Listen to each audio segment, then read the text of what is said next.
Welcome to Civically Grown, where change makers share the roots of their leadership and the impact they're cultivating today. I'm your host, Dr. Shanice Prince. Martine Helou-Allen is the founder and executive director of RIZE Prevention, a nationally recognized program tackling adolescent substance use and addiction. She previously launched major community initiatives with the Greenville County Sheriff's Office and earlier worked in international business supporting a Lebanese fashion house's rise to the Paris syndicate of haute couture designers. You can read more about her fabulous career on the podcast site. So Martine, welcome to the program. I'm so glad to have you here today. Yes, thank you so much. It's a privilege. So I start each podcast the same way, which is, what's a song lyric or quote that represents your growth in leadership? So I chose John Maxwell's quote is a leader is one who knows the way, goes the way, and shows the way. So I've learned as a leader that I have to know what I'm doing before I can show others. And I've got to be genuine in going that way so that I can bring people on my team that have the same passion and really the aptitude for what we do. Oh, that's wonderful. I really enjoy John Maxwell books. There's so much wisdom in there.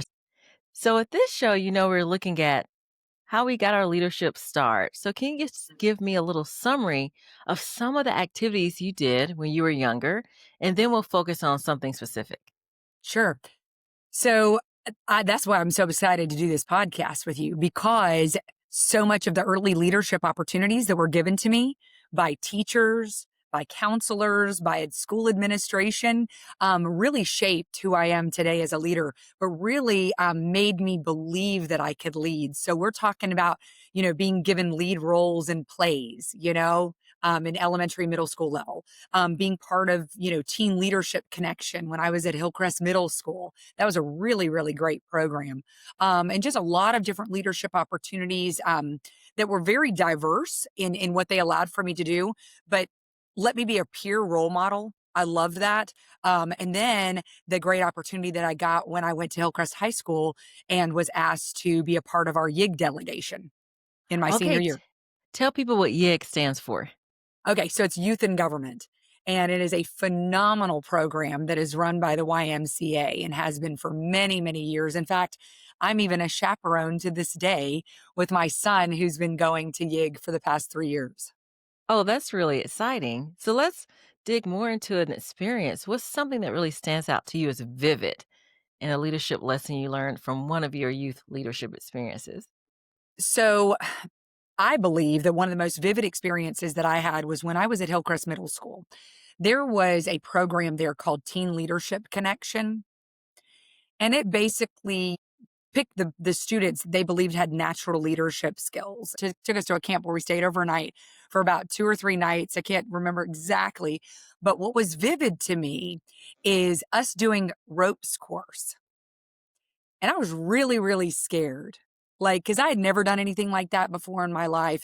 But they made me believe that I could do it. And not only made me believe that I could do it, but I was in charge of a team to do it.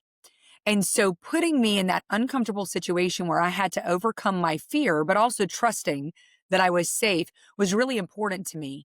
And then after I led my team across that course, the satisfaction that I got from that was awesome. And I said, you know what? I want to do hard things. I want to do hard things and bring people with me to do those things because of the satisfaction that we all get after having done it together, using our strengths, right?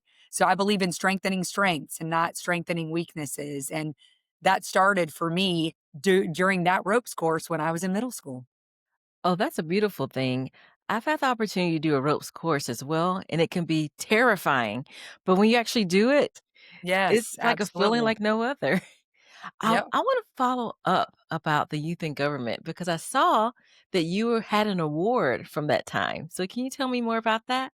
Sure. That experience, I think, broke through a lot of my insecurities and really had me believing that I could do awesome things in my life. So that award that I was given was Statesman of the Year for Youth in Government.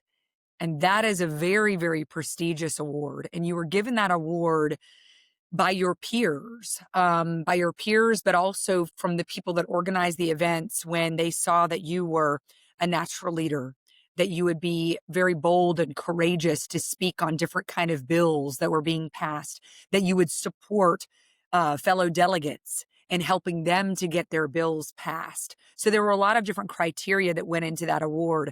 I was from Hillcrest High School. Hillcrest, I don't think I'd ever won an award. Um, until that time, not that I know of. But, we were competing with a lot of other schools like the governor's school and a lot of private schools. So that not only made me proud, but it made Hillcrest High School so proud. And, honestly, it was a great thing to put on my resume. And I think that was one of the things that opened the door for me to get accepted and get a scholarship at Furman. I'm convinced of that. Oh, that's amazing. So that experience you had in high school really made that path for college. And you get Yes. a scholarship, which is wonderful. Yes, absolutely. So when you look at the leadership that you did back then, what are some tangible leadership lessons you have now from those experiences? Oh, don't be bossy. That's probably one of the biggest things is don't be bossy. Like, people will work for leaders who pour into them. And so the biggest thing that I learned is that, you can attract more bees with honey, right? So it's about being a servant leader. And a lot of what I've learned in my life is that as you serve others, you lead others to greatness along with you. And that's our role. I think that's our job as leaders to do that, is not to dictate, but to delegate so that people want to be a part of the organization that's being led by you. So I would really say that was one of the biggest things. And then also, just having all the information before you make decisions, being very discerning because there was a lot of times, that I did misstep because I didn't have all the information. I just based it either on a feeling or my opinion, but doing the research to know all the pros and cons, right? And all of the different factors that are involved in making a decision. I think that's really important for a leader. Also, in the role that I'm in right now as the executive director of RIZE Prevention, people want to know that you're authentic. People want to know that you're genuine in your communication. And so I put a lot of time into knowing my team both personally and professionally, and wanting the best for them. And I think that goes a really long way as a leader, that it's not just about the work, it's about the whole person. Um, and then kind of supporting them to bring that peace and stability and joy and satisfaction to the job to the table when it comes to getting some great things done. Well, it's interesting. You talked about the whole person, which I love that. And we both have this public health background or perspective that we use. But really, when you look at the day to day life, everything that everybody's responsible for, how do you make time to actually cultivate and really focus on the whole person? That is a great question. So I really believe in capitalizing on teachable moments. Teachable moments. Okay. Yes. Teachable moments when either you're having to critique the work of an employee, whether you're having to correct something, whether you're giving them praise. I never miss an opportunity to give praise and also appreciation. That's the way that I do it. I don't have to sit down, just like we tell parents, you don't want a 50-minute conversation with your kid about drugs, like, oh, we're going to have the drug talk. That never works. It's those 51-minute conversations where somebody says, wow, you noticed what I did and you said something about it, or here's a great teachable moment. Let's learn in the moment and not have to sit down and have a discussion with you. I think that that's so much more powerful when you do that as a leader. Oh, I really appreciate that. It makes me think about when I was growing up, and my dad would do that all the time. We'd watch something on television. I'd say something like, wait, let's talk about this. It was so many teachable moments, but really, Yes. they add up.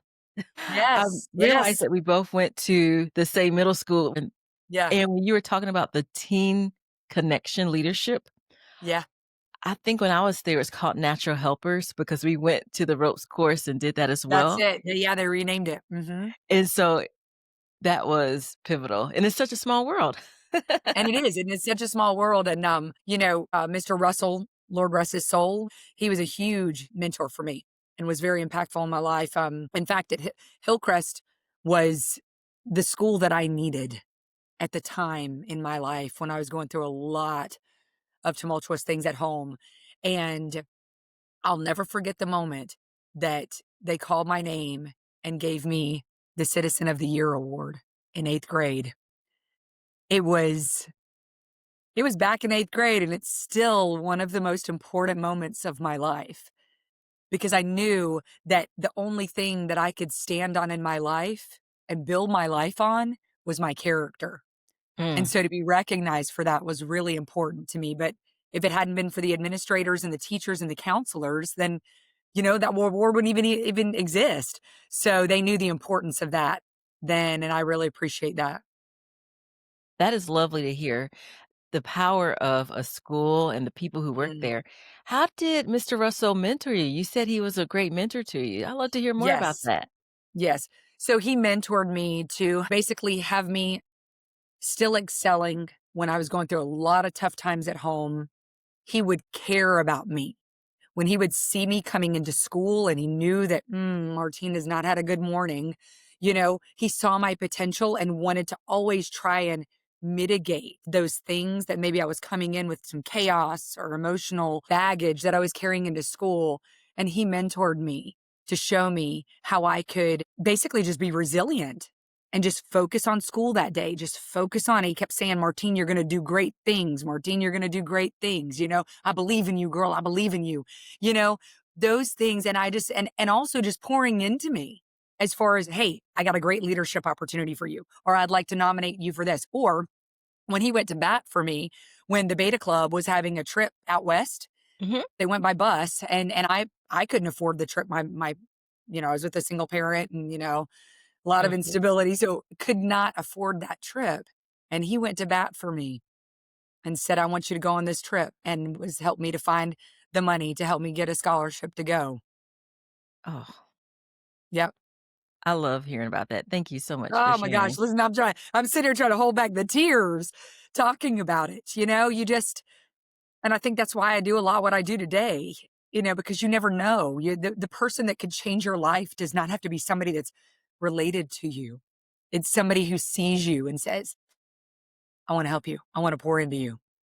Oh, that's so true. And also that's empowering because that means that all of us have the opportunity to pour encouragement to someone else. It doesn't have to be that we're in a specific role, but we can That's just right. do that.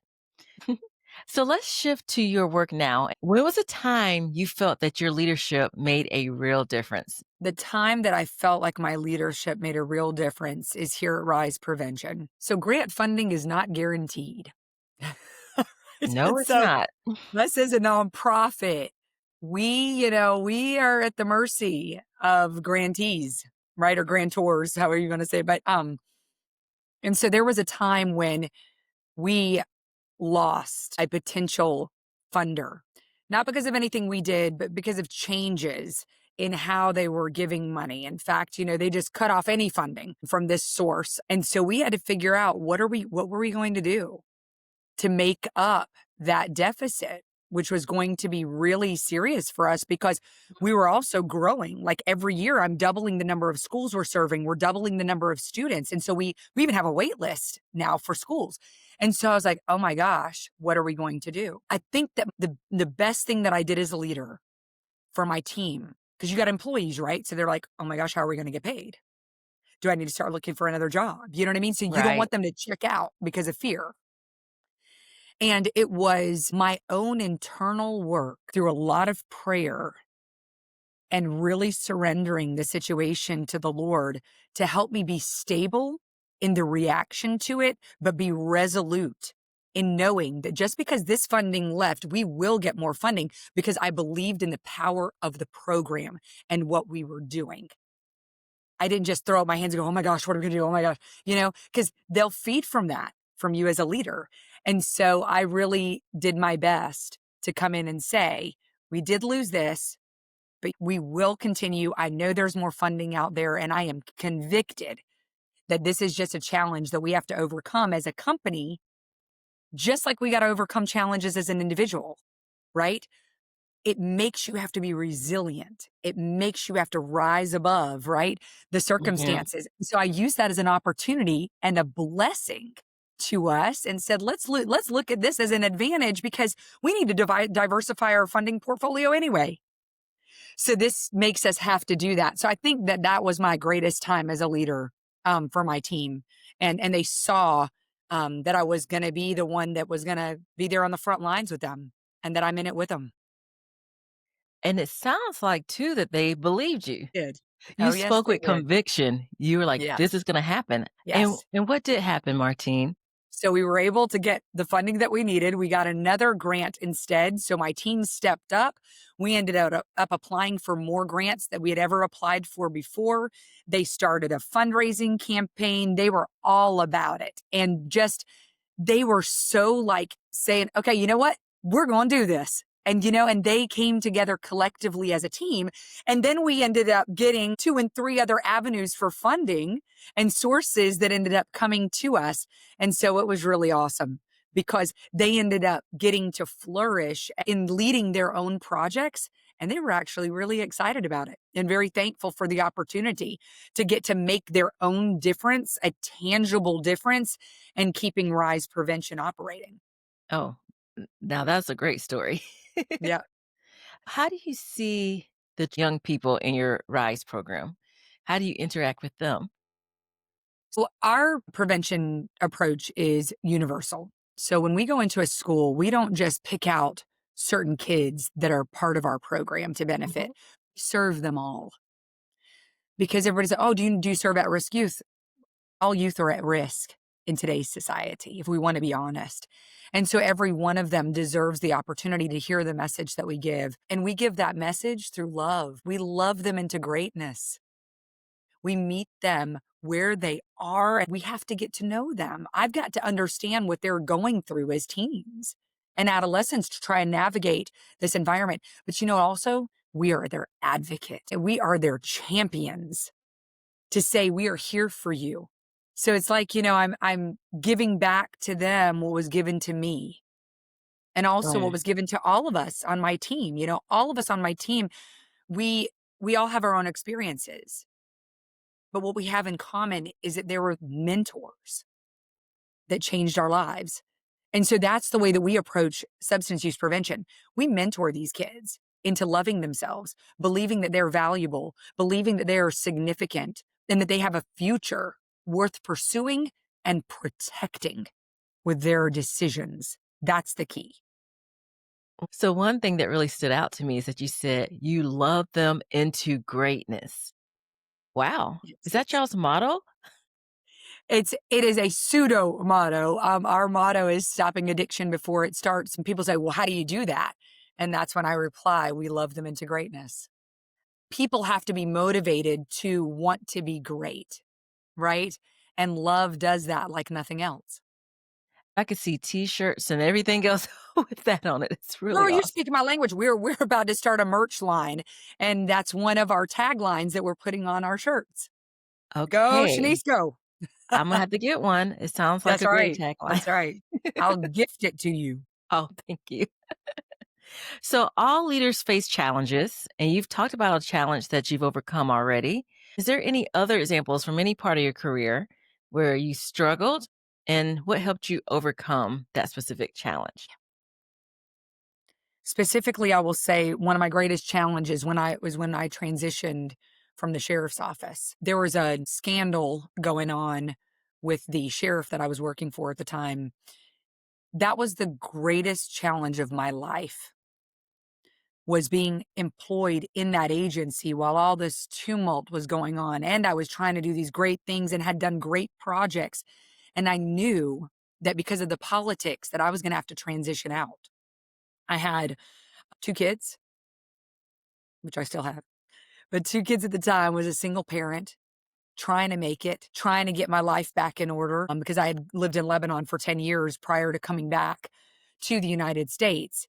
and just trying to navigate that time and the fear that I had at that time with what am I going to do? How am I going to support my family? How am I going to keep my house, and all of these things, and just dealing with that. Dealing with that and persevering and not just throwing up my hands and going, I can't do it, but knowing that God had given me a vision of what I was doing, because I started my drug prevention work at the sheriff's office. And my approach was so innovative and people were loving it. I had legislative support, I had community support. People were like, wow, this is it. And really leaning into believing in that. And that was just that I could continue doing that. And I didn't have to have an agency paying me to do that. Like I could do that on my own. Am I really a leader? You know what I'm saying? Do I have the goods to be able to get it Yes. done? And then just believing in that to do that. That was the hardest time for me, but it worked. And I ended up, establishing my own business, going all over the state, getting people to help fund me to do these presentations. Then I gathered data that I needed to. And then I ended up going up to Washington, D.C. and presenting my program and my approach to the Office of National Drug Control Policy. And they loved it. And then that's how it ended up getting and segueing into RIZE Prevention, which I established in 2021. But I left the sheriff's office in May of 2018. Didn't start RIZE until June of 21 officially. Mm. So those years were very, very challenging. I believed in what I was doing. I'm going to keep pushing forward because I believe more in the transformation of the children that I was speaking to than in the doubt that was trying to throw me off that track. One thing that I hear over and over in your stories is resilience. Mm. So, what has resilience meant to you? Because that story was so powerful. And the fact that you basically were 2 years between one position to another, and you still kept going and going. What's the role of resilience for you? And how do you think that was established in your life? So I think resilience, you hit it right on the head. Resilience has been the thing for me. Um, it is has kept me going. But the interesting thing about resilience is that you have to have a vision and a purpose for which you are being resilient to achieve, Mm, right? okay. So my resilience came from my relationship with the Lord, Him speaking to me through the Holy Spirit to say to me, this is what I built you for. Trust me. Obey me and leave all the consequences to me. I knew that the Lord just kept speaking to me and saying, this is what I want you to do with your life. I want you to pour into other people. And so don't worry, I will make a way. You just keep on staying in alignment. And that's where I get my resilience from, because the sustaining doesn't come from me. It comes from Him. My faith is that He is sovereign. And so if He's sovereign, since He's sovereign and He owns all things, that there's nothing that I won't have, and then it will be abundant. If I just keep on believing and putting my faith in Him and His purpose for my life, that's the only job that I have. So that's what makes me resilient, is my faith in the Lord and my hope in Him. Thank you for sharing that because people definitely need hope. That is so Mm. important. What advice would you give to people that's in the same stage of their career as you?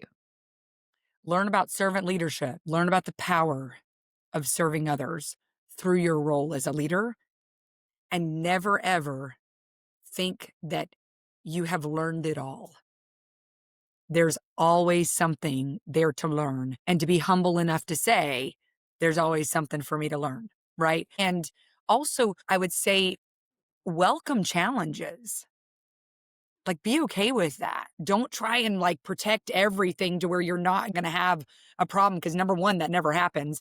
And number two, when challenges come to you, you'll be approaching them with fear instead of being resolute, right? So if you can expect and welcome challenges because they know that not only will make you grow as a leader, but it will help your business grow, I think that's one of the most beneficial things that you can have, is shift that perspective to where trials that come your way are those great teachable moments, right, that are sent to you by the universe for you to become better, both professionally and personally.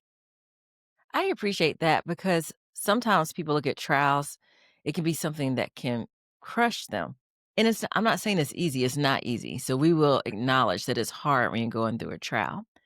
But as you're saying, if you can reframe it so it can be like, okay, this is something that we can address and move forward with, knowing that eventually there's going to be the other side of it. I think that's so helpful. Yes, there will always be another side, right? You know, that's the saying is, "This too shall pass," and it will. Oh, that's good. Is there anything else that you want to share that I didn't get to? I think that is very important for those of us who were poured into when we were children and when we were youth. I think it's our moral obligation to pour that back into the youth of today. The youth of today are hungry for leadership. They are hungry for stability. They are hungry for hope, as you mentioned earlier. And it's us that need to give that to them, right? The brain in general is not fully developed till 25 or 27 years old, which means that this prefrontal cortex and the CEO of the brain is not developed until that age. So technically and scientifically, these young people need us. They need us who have the fully developed prefrontal cortex to help to co-regulate with them, to show them the way and to teach them. We can't leave that up to social media. We cannot leave that up to, Netflix movies or television shows or, pop culture. Our youth need us. And we cannot abandon that role of influence that we should have. And as I said, it is a moral obligation. We cannot, as adults, sit here and complain or woe is us or a generation that's coming up. Oh my gosh, what's it going to be like? We don't have the right to worry or complain about that if we are not boots on the ground doing something to positively influence a youth in our life. All right. I think that's a invitation for people to consider and think about how they can serve the youth in their lives, in their Yes. community. Yes. Even if it's just a word of you're going to be great. I believe in you. We take for granted how simple that can be. That's all they need to hear. Somebody believes in them and somebody believes they're significant. Thank you for sharing that, Martine. Sure. So, for every episode, I close with the same question. If your leadership style were a tree, plant, or flower, what would it be and why? Oh, baby. I got two favorite flowers. Depending on the day and the situation, my leadership style is either a magnolia or a bird of paradise. Okay. So, two very contrasting, but I feel like it's a strength of mine to be very versatile in my approach to leadership, depending on the situation. I appreciate that.